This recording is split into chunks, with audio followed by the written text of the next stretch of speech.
Family, good evening. You are tuned in once again to TWID Radio. Let's get this party started. Well, I don't know if it's going to be a party. As you can see, the title says sixth grader sexually assaulted by a pastor. And I looked at it, and I'm going to tell you,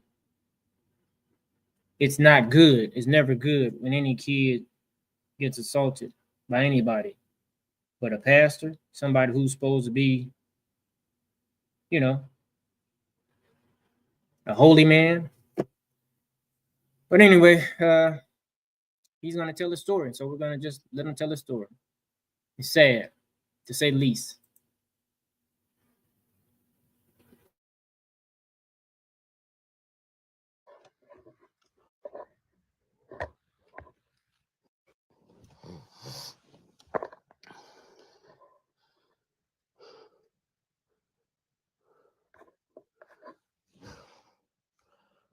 I'm gonna wait till a little bit more people join.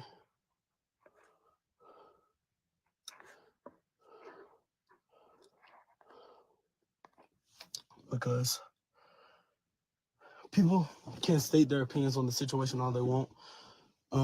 At the end of the day, nobody didn't have to fucking go through it but me. So I could care less what anybody else has to say about the situation. This situation is something that I have been battling with for a long time, almost going on 7 years. When people start to ask me questions like, why are you just not coming out about the situation, or why haven't you been saying anything or anything like that? You didn't go through it. Shit like that can ruin a person's mind, mental, all that. That shit was stripped away from me at 12 years old. You weren't in it, so you couldn't tell me what the fuck to do.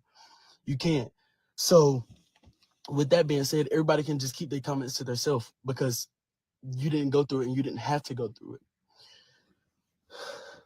With that being said, I would like for everybody to stop saying that I'm healed from the situation. I've seen a couple posts, people saying that I'm healed and stuff.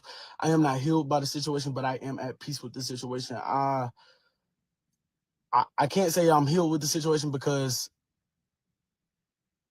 I'm just becoming like fully aware of what I actually went through. Like that shit fucking with your boy, no lie. But it happened. I went through it. So sixth grade, the beginning of sixth grade wasn't bad at all. I would say it was towards the middle of sixth grade when stuff started to get shaky. I felt as though I started questioning my sexuality. And yeah, bullying was going on. A lot of that was going on during that time. So I really didn't have any friends or nothing like that, or anything of that sort. So I was always cool with teachers, anybody that could be in my corner, I wanted to be cool with. Antonio Maurice Brantley was one of them people. He was one of the people that I thought was in my corner during that time, and I felt as though I could trust him. Now we all obviously can see that I could not do that. First incident occurred during the middle of my sixth grade year. I was in the ISS room. It was just me and Antonio Maurice Brantley in the ISS room. We were joking and laughing. We were playing, and it was no context to what he did, but he grabbed as y'all can imagine what I'm thinking about, and I'm not talking about my rear area. I didn't know how to feel. I stood in shock, and I stood there. A couple minutes later, I did it back to him, and one thing led to another, and I ended up giving him oral sex in the classroom. That's the first incident. During this time, I was what you can say is rewarded by the things that I was doing. Me and another student, and this other student DM'd me last night when I came about my story. He asked me why I didn't tell him, because he was also cool with Maurice Brantley. Anybody that knows, that man bought me iPhone 8 Plus during the time I was in sixth grade. He bought me AirPods, food, anything. You can ask anybody that went to that school. He hovered over me like I was a golden child. I could never do no wrong. I could never get in trouble because Maurice Brantley will always protect me no matter what. When I would get in trouble with teachers, they would send me to Mr. Brantley. Shit. So, yeah. Second incident. After a basketball game, my mom allowed Antonio Maurice Brantley to take me home after a basketball game because I asked her, could I stay? But she told me that I had to find a ride. Like I said, after the basketball game, Maurice Brantley proceeded to take me home, and before we stopped to get to his car, we stopped by the bathroom. He went in the bathroom by himself. He locked the door behind him. He then came out of the bathroom still unbuckling his pants while they were still down. I then proceeded to grope his groin area, and then we proceeded to leave the school. As we're leaving the school, on the way home, I gave him head all the way home.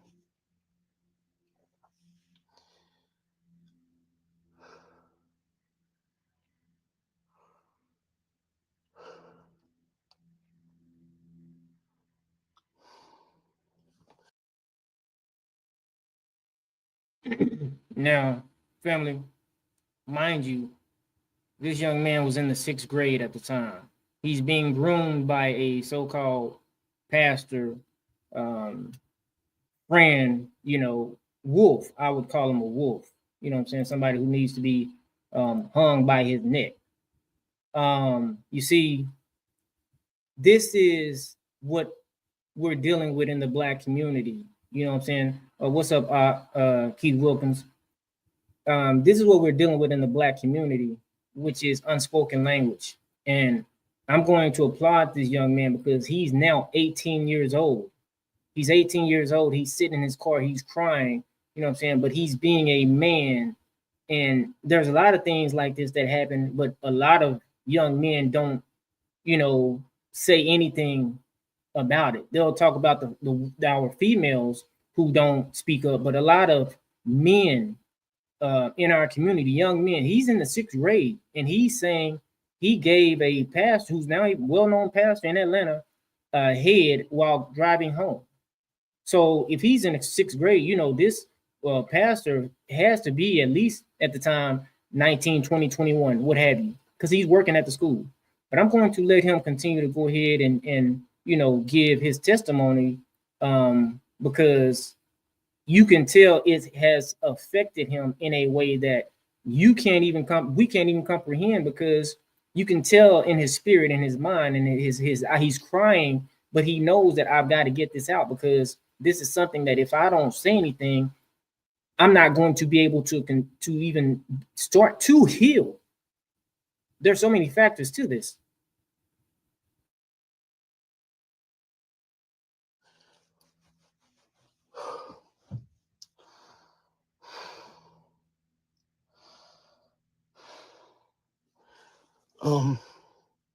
Yeah. So that happened. There was a third incident that occurred before everything. went to stops, and it was one weekend.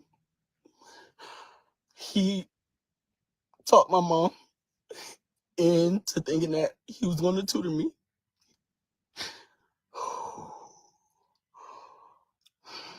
He picked me up from my house that morning, and we went back to his home in Swainsboro, where he was living at with his mother. And there was no tutoring done whatsoever. There was nothing but grooming and sexual activity the whole time.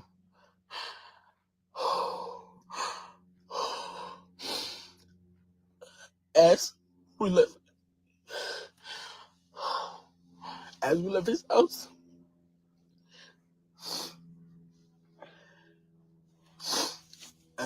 house, once again, the whole way home, I get in bed.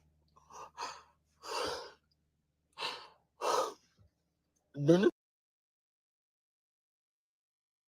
Family, do you know how hard it is for him to go into details as to, now listen, he's not even on the stand.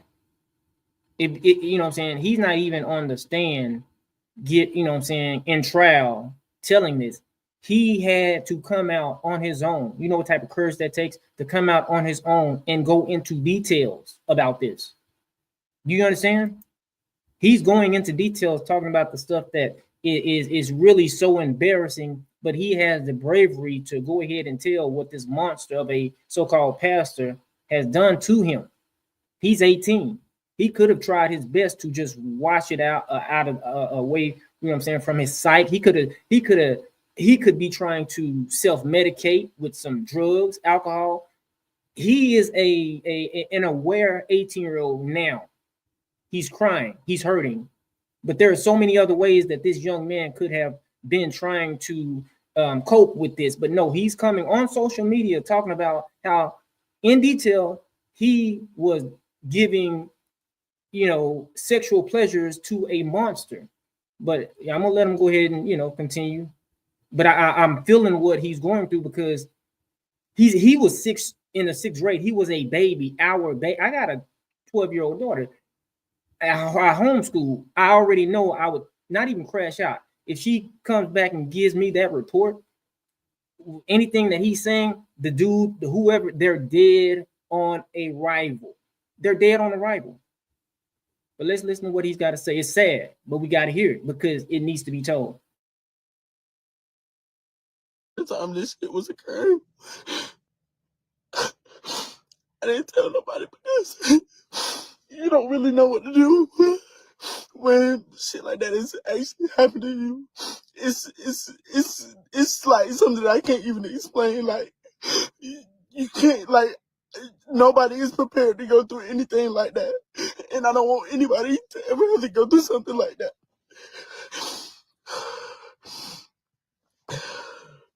Okay, fast forward to my 18th birthday. Mind you, the years have gone by. I have not had contact with this man. I have not texted him or anything. I can't say that I still had him on social media, on all my social medias. I still had him on Facebook, Instagram, Snapchat, all that. So fast forward, my 18th birthday approaches, and he messages me, and my mother has the messages. I still have the messages. I still can screenshot the messages. He texts me apologizing about what he did to me, and that he couldn't explain. He didn't know why he did what he did.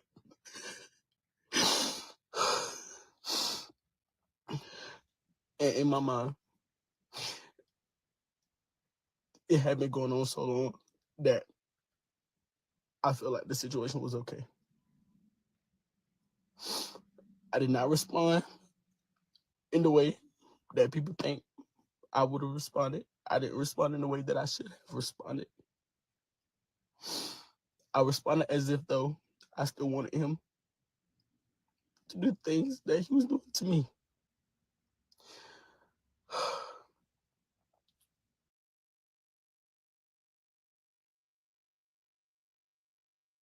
Okay, family, let me stop right there. Now, did you catch what he just said? He just said, I didn't know how to respond, but I responded in a way where I wanted him to keep doing some of the things that. So what he's saying is now, because this predator has violated him, see, it's a spiritual act.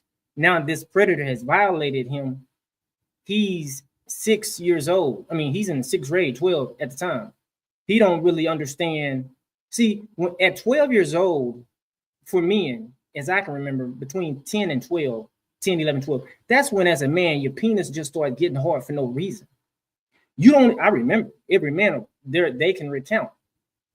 It'll just get the nature of a man. You're just getting hard. Something can bump up to you and your penis is getting hard because now your nature is starting to blossom and you're starting to find out, okay, well, hey, you know what I'm saying? I'm made in the image of the Most High to procreate with a woman. But that within itself has to be trained. You have to be taught that. Otherwise, a monster can come in like this man did with this baby, and now your affection, your natural affection for a woman has been, you know what I'm saying, diverted to a man because a man has assaulted you and a man has taken, you know what I'm saying, something as genuine as you know what I'm saying, your ability to even to think. I'm supposed to be having my mind on a woman, what I would like to do with a woman. Not that you would do it at that age, but the nature of you calls for that. And now look what you have to deal with. You've been violated.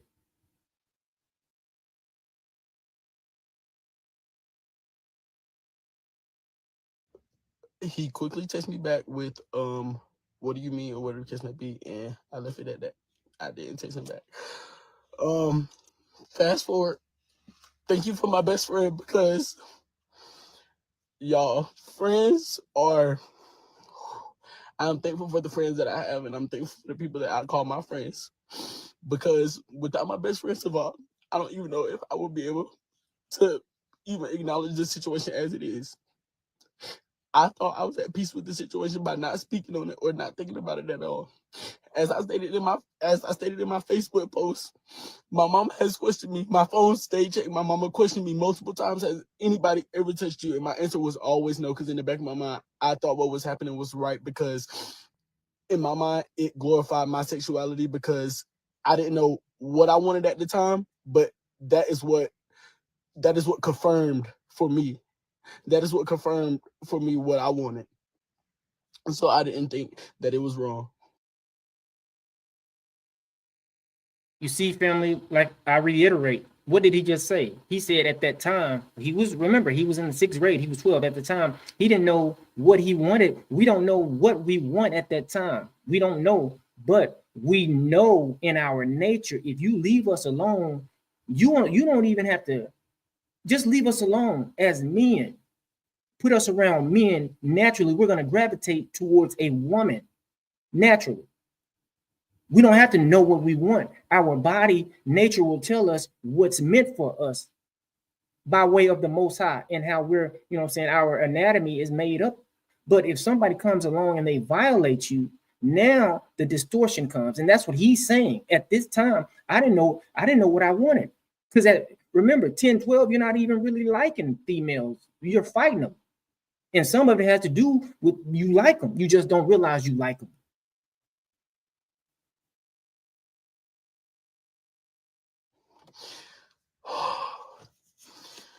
Okay, with that being said, he texted me back and said, what do you mean I didn't respond, or whatever the case may be. Fast forward, me and Savah, we had stopped. We were always been friends on and off for a good while, but it was never no bad blood, never nothing like that.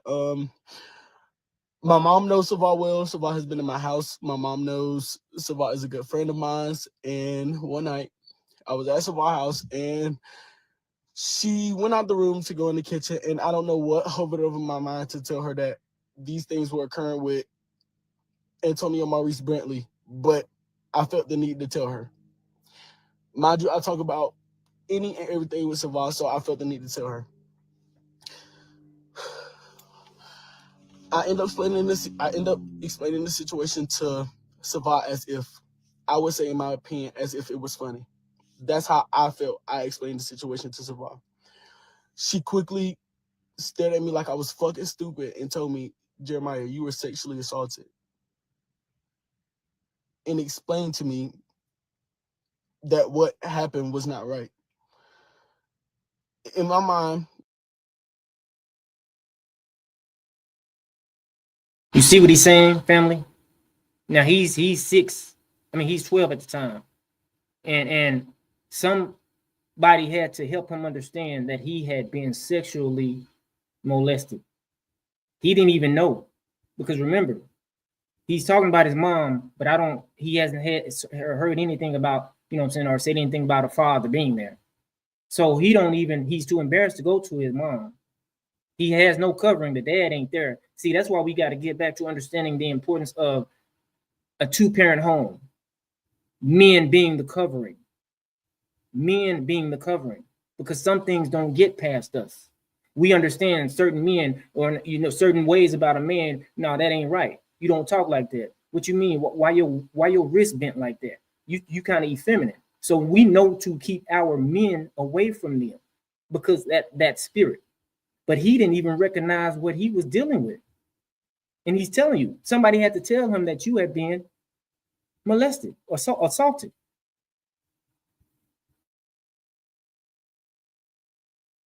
it immediately clicked, and she immediately told me that I needed to tell my mom. I called my mom on the phone, and I let her know. And honestly, I'm thankful that I don't delete messages, or I didn't delete the messages of him telling me that he was sorry for the things that he had done. But I ended up calling my mama, and I ended up telling her the situation. Lost for words. I won't wish that shit on anybody. I won't wish that shit on anybody. My mama felt as though it was her fault that I wasn't protected. And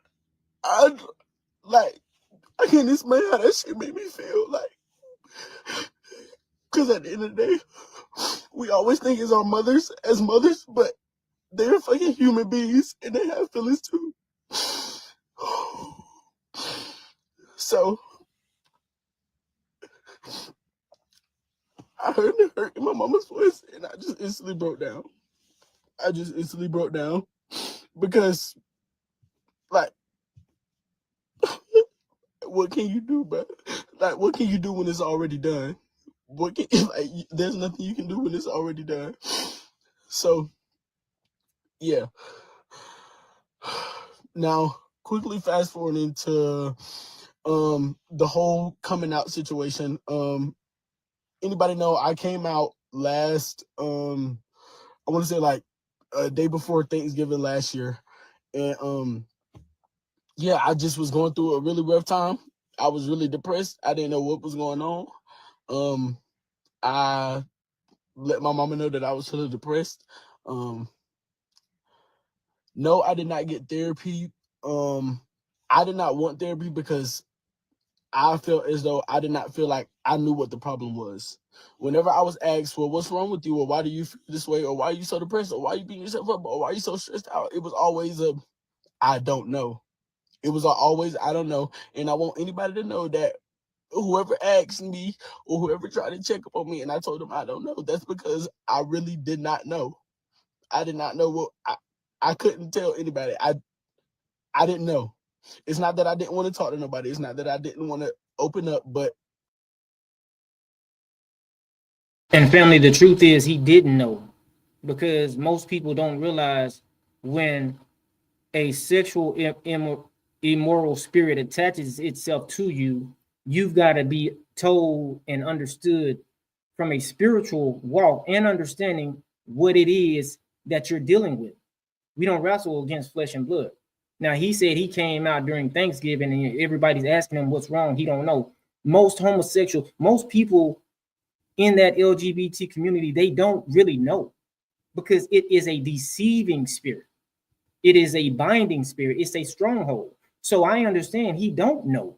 And it's no different. And it's no different than somebody, a man. You can ask a man who likes women, and he can be running through women, have multiple babies, child support. He'll tell you, man, I don't know. I just can't keep from, you know what I'm saying, what I like to do, which is I like having sex. I like fornicating with different women.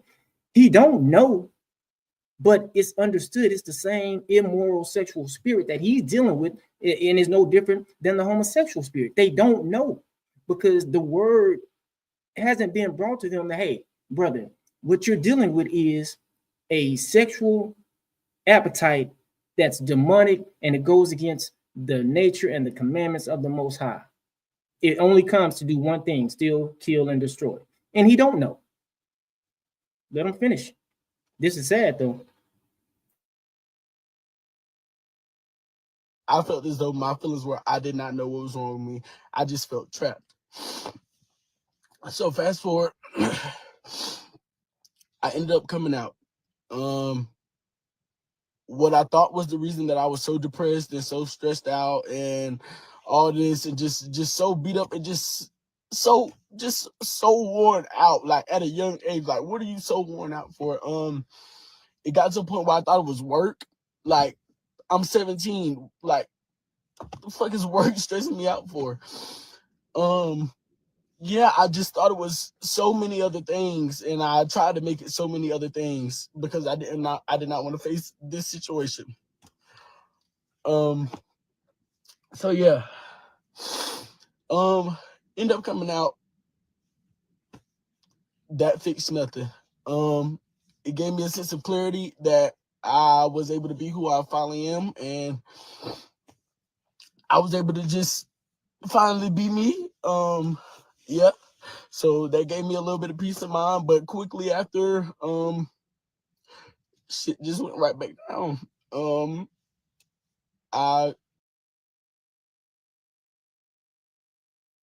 The beautiful thing in all of this is that, see, some of these people, they get turned over, and the Most High allows them to get turned over totally and completely by a reprobated mind. What he's saying is, I came out, I felt a little better, but then I went back to feeling, why is he fighting on the inside? Because the enemy on one end is trying to get him to accept being molested, being taken advantage of, and just giving into that spirit of homosexuality so that he can then go do it to others. But there is something in him that's fighting, saying, wait a minute, even though I came out as gay, as as a homosexual, because I've been assaulted and molested at 12 years old, I feel good for coming out, but I still feel bad. Why is he feeling bad? Because the Most High there's still something in him that's trying to fight off that spirit, because he knows that that's not right. And most of the time, and I'll say all of the time, when this takes place, men and women, they're trying to fight, because their nature is trying to fight, but your nature just won't win. You've got to have your nature along with truth and the spirit that will give you the deliverance you need to be completely free. Otherwise, you will completely continue to fight, and you'll completely, if you don't get delivered, you'll be destroyed, because that's a strong spirit. Decided that I wanted to move to Colorado because I wanted a fresh start. I felt as though I did not belong in Statesboro. I did not want to stay in Statesboro at all. That's just how I felt. Oh, I'm sorry. So yeah, that's just how I felt. During the time up to like a couple months before me moving, me and my mama went through a very rough patch. This is not for me to. I'm not saying this as to degrade my mother or anything. We have a great relationship. I feel though is where I went wrong at, and why we were bumping heads is because, like I said, I did not understand that my mom was human. I think like that's really where I fucked up at. I was putting all the blame on her. This situation, everything, I was definitely putting the blame on her.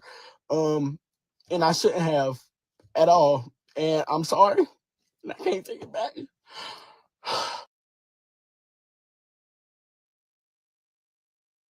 See, he was only putting the blame on his mom because who else is there? His father was nowhere around because he has yet to say anything about his father. He has yet to utter one word about his father. So now he has, see, that's the thing. That's why it's so hard for our people to understand. All of this, we don't need one another. We do. We need each other. I'm my wife's covering. I need my wife to submit to me. Not because I said it, because the Most High said it. She needs me to rule over her and protect her, not because she said it, because the Most High gave me instructions to do this. So when that part is missing and you have a child out here, he's one of thousands who are all alone. Look what the wolves come do. The wolves, this was a pastor creeping in. He crept in inside the house because there's no man there. So he's mad, but the father, he can't get mad at the father. I don't know if he knew him. He ain't said nothing about him. But so, hey, my anger, I have no choice but to point at you, mom. And he's getting upset at himself because he only has one person to blame. That's the person who's in his bird's eye view, which is his mother. But it happened. Yeah, it took for me to stand on the front porch with my mama and bawled my eyes out for 35 minutes to understand where she was coming from. I had to understand that she's a human. She got feelings too, and she also goes through things. So, yeah, we still had. I let her know about the situation, like I said. And why I keep saying I'm at peace at the situation, I'm not healed, is because I'm so at peace at the situation. When I called my mom to let her know what had happened, I told her I did not want nothing to happen to that man. I told her, I'm letting you know this so you can get a sense of clarity of what I'm going through, because you've always asked what's wrong with me. So she needed that closing. Like, she needed that. So yeah, I told her not want nothing to happen to him. No, young man, I'm sorry. That's not up to you. See, if nothing happens to him, the same thing that happened to you, he's going to continue to do it. And young man, if you don't get delivered from that spirit, if you feel like it's natural now, then you will do the same thing that he did. And there will be another you doing the same thing that you're doing. So a penalty has to be paid, because what he did, young brother, was violate you at the age of 12 years old. So yes, I want something to happen to him. Hopefully he will hang by his neck, if you ask me. Now, maybe that's a little far-fetched, but what I'm saying is something needs to happen. Maybe not what I'm suggesting, but something needs to happen. He's ruined your life.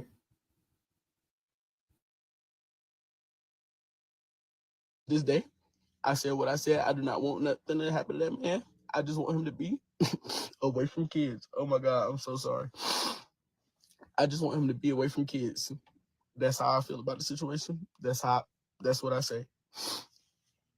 Also, I am asking for Justin. I'm asking for everybody to share my story around, because I want him away from kids. A couple of people have got in my DMs and said that he was teaching at a middle school in Henry County. To my knowledge, or the last thing I saw that he was teaching in Augusta. So I don't really know. Okay, good. So now we know he's teaching. Young man, something has or needs to happen to him, because if he's teaching and he's around other kids, I guarantee he's doing to other kids what he did to you. I know he's doing it, because now he's able to do it in a sneakier way. He's able to do it in a sneakier way. So no, we need to it's long due for us letting these people grow old. But by that time, they've got hundreds of kids and hundreds of different spirits, you know what I'm saying, that are dwelling inside of kids who are going out doing the same thing that they did. No. He needs to be hunted down, and you need to be subpoenaed, so that if you don't want to testify, well, now you're already testifying. You know what I'm saying? He need to be pulled in court and dealt with appropriately. That's how that should happen. And I can assure you that's probably how that's gonna happen, especially if this goes viral. I'm gonna try to make it my business, you know what I'm saying, to talk on it. Because once again, this guy is a student. I mean, he's a so-called pastor. I saw him, you know what I'm saying, in the pulpit, and he's a teacher around kids. Something's got to happen to him, and it's going to.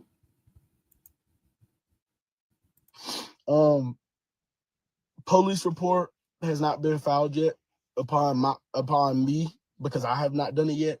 I will be looking into it, and I will be doing it, and I will be doing what I need to do for me to heal from this situation and get better. I just thank everybody for sharing my story. I think for everybody just being in my corner. Just watch our kids, man. People who you think are safe, like it's an evil world. You really don't know, bro. I want everybody to just be safe. And yeah, I just think I think my family, that I have y'all in my corner. And I'm sorry to anybody who I've hurt during this journey, because I can say I was a very angry person. I'm sorry to my family for the time I can't give y'all back, because family gatherings, I weren't there. I always told y'all no. I didn't want to be around y'all in y'all presence. So I just apologize to everybody. It's nothing that I can go back and fix because we can't rewind time. But yeah, this is the situation at hand. And I just ask that everybody keep sharing my story. And I'm thankful for everybody. And I just hope y'all have a good day.